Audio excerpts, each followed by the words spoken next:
very anti-trans because they think it's white men trying to co-opt the feminist movement. Yeah, that's I mean, the only argument that I have against trans women is in sporting competition, right? That if you transition from male to female, and that's gonna be a contentious one for a long time. Whether trans women can compete in sporting events, women's sporting events. I'm stepping out of that one. I ain't even involved. But anything else, I'm like, just shut the fuck up. You know, I mean, I get I get where people are coming from both sides. I walk, especially when I was younger. So there are good people on both sides? Is that what you're saying? Oh, interesting. Okay, keep going. So, let's just put down some landmines here. Come along. Yeah, exactly. Yeah, keep walking forward, Lewis. Keep walking forward. So I remember as a kid, I would walk through gazes of disgust, right? Like my presence caused a visceral reaction. Yeah. Right. And it's something that still happens. In this room. Yeah. Right now. It's something that still happens, but I've built up a defense against it. Most gay people have gone through this. Aboriginal folks, there are a whole shit ton of folks that have gone through this experience. At the same time, I have started monitoring my reaction to other people, my levels of reverse disgust, right? The gaze of disgust. And just today, like all of a sudden, our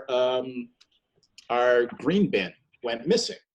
And I asked my neighbors, and my first thought was, oh, the Heartbreak Hotel's there. I bet they weren't even thinking and took my damn green bin.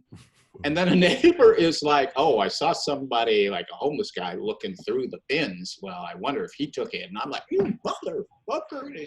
And I'm, oh, here I go. Here, you bourgeois fucking NIMBY shit. Right? So I am all sides of all arguments, and most people are. Well, okay, so look, going back to the gender sexuality, I don't know if it's a debate or it's a question or it's an argument. It's an interesting issue because it's very complex. And it just seems like we're headed as a society where there seem to be a lot of people who don't want you to differentiate between men and women. It's like the idea that there are men and there are women is like antithetical to everything that's right. And look, I agree that everyone has equal value, regardless of your sexuality, your gender, variations there are so complex now. But at the same time, like I would caution people to destroy those barriers, right? Because I think especially when we talk about sports, I mean, the reason that they're there is that men are a lot bigger and constructed differently than women, right? So we could eradicate the distinction so that all men and women are treated the same, but you're going to have a disproportionate number of men in positions of power. And, you know, like it's the same with the bathroom issue. It's interesting stuff because you want to sort of equate people's value, but at the same time, it's really men committing most of the rapes and the sexual assaults.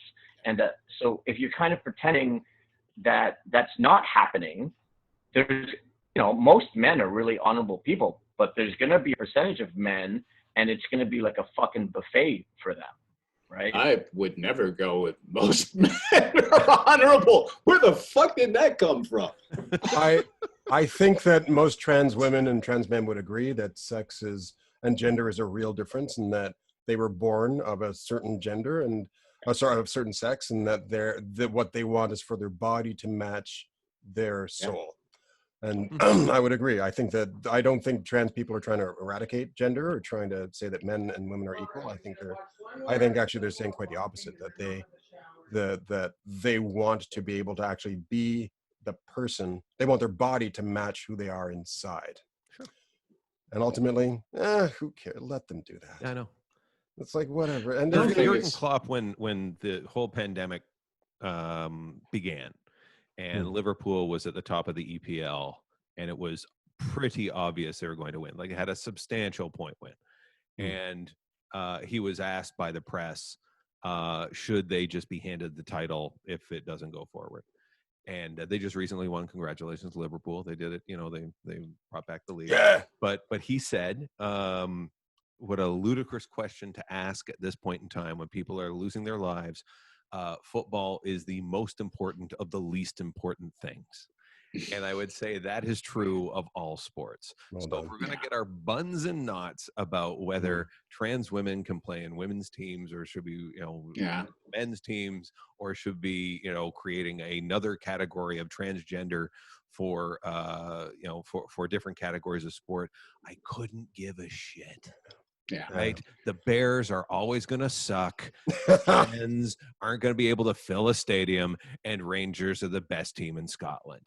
Off. Oh God, you're so Okay. I mean, there's the arguments for me are, well, there is no argument for me because I have no skin in the game. Right. It's not my argument to make.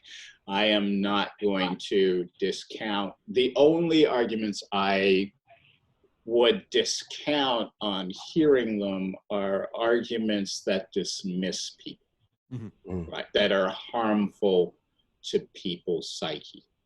That said, anything going at, there will always, it's what human beings do.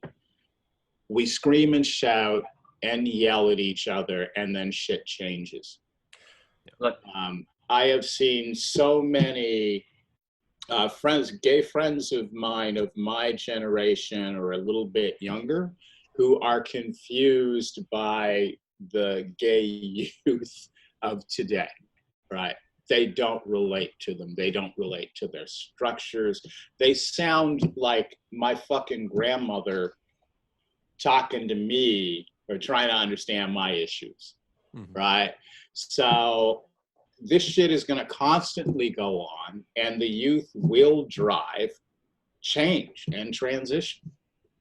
It's an interesting time in our history because there's a sort of prevailing feminist ethos that really makes women believe that they are equal to men in every way, which is true morally and intellectually and societally, I wouldn't say that. I wouldn't say in every way. I don't think that the necessarily.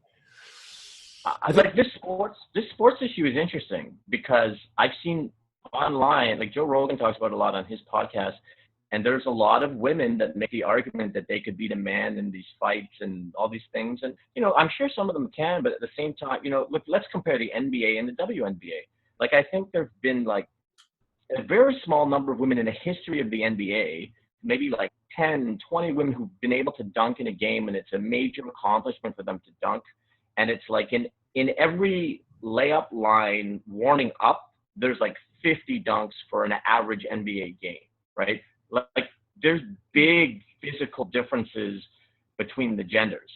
So you have to take that into account. Well, here's the thing. That's true. And I'm not dismissing it. I actually totally agree with you. However, you have to add to that how many women are training, how many women choose it as a sport when they're young. That I bristle at the argument when people say black people can't play hockey, because my argument is, well, yeah, they do. There are black hockey players, and there could be more black hockey players if a number of things happen. First off, you need to get parents involved with associations where they can get the equipment, and you have to have youth hockey organizations that will actually admit more black players. And so when I know the argument you're making, which is fine, but you have to also keep in mind that every sport on the planet, there's a system that is in place to create players based on gender and race and economic social status. Yeah, but I think you're talking about skills versus like physical distinctions, right? Because Yeah, Absolutely, but there's yeah. been a complete shift in the NBA, which has affected the size of NBA players. The 3-point rule has shifted the game totally away from huge, massive centers to but- like much smaller. So, and well, it's no, a but you false have argument. no, it's not. I've been a basketball writer for years, right? Like the thing is, for example, yes, you're right. See, I agree that women can shoot a 3-pointer probably as well as men, right? So skill, but what's happened in the NBA is now you have 7-footers shooting 3-pointers. Yeah. So because they're so big, it's like you can't guard them because now they're shooting, like, they're 2 feet behind the 3-point line, hitting a 3. So the height matters a lot in basketball. It's not just about skills. Like your height and your size make a impact. But You know what? to get away from the whole sports thing, because I find it a false analogy. And you don't know a lot about it. Come on, just admit it. Sports are stupid to me, so I really don't care. But if it's that argument, and I heard this from a cop that was on the our SWAT team, the EFT, what are they called? Sure, man. I don't know. Okay, our version of special forces, SWAT teams. This guy was saying that, well, I never want to have a woman as a partner because if I get hit by a shell, how is she going to carry me? Right. And I started thinking about, well, the argument that was made against Asian construction workers or Asian people in general, they're small, right? Asian men are small. They can't compete. It's like, yeah, well, maybe you get 2 to do the same job as one person. Maybe, I mean, the job can get done, whether someone's Asian or woman. Like, there was a huge complaint when I was coming up when automatic transmissions came into the game, right? Guys were like, it's for the women, it's because you're dirty, and right? And who drives a stick now? But I can speak to this very clearly, you know, as someone who's half Chinese and also played basketball his whole life, right? It's an interesting issue because I'm a very skilled basketball player. I can do every single thing on the court. I can dribble both hands. I can no-look pass. I can do all the things. But I'll tell you, I've been playing basketball my whole life, and it's disproportionately black people playing. And I don't know why, but like they're just so skilled. They're smarter. The game, Because it's the way out. But it's also the number of 6'5" and up black players that I have seen on the court versus the number of 6'5" Asian players. I don't know if I've ever, and I've played with a lot of Asians too. I don't know if I've ever seen a 6'5" Asian, and I've probably personally played with like 200 black guys who were over 6'5". Like it really does make an impact. If I was 6'5", like I'd have a legitimate chance to do something. I think in basketball, but at 5'8". It's like I would deke all these, I would do all the thing, and then the guy a foot taller than me would just swat my ball out of bounds. You know, Bobby, I was really hoping that my skin color would help me with basketball. It doesn't at all, and it's not fair. I mean, we're talking about people that are in the like top.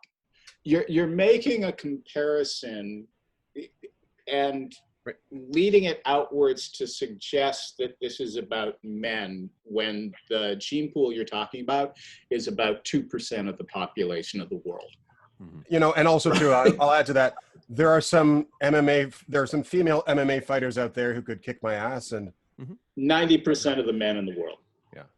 To Lewis's point, that the police officer that wouldn't want a female partner because she couldn't carry him out if he ever got hit by a shell. If he ever got teamed up with me, first of all, not an officer of the law. Secondly, I ain't picking your ass up. I'm not pulling my back and getting a hemorrhoid and sciatic. Fuck that.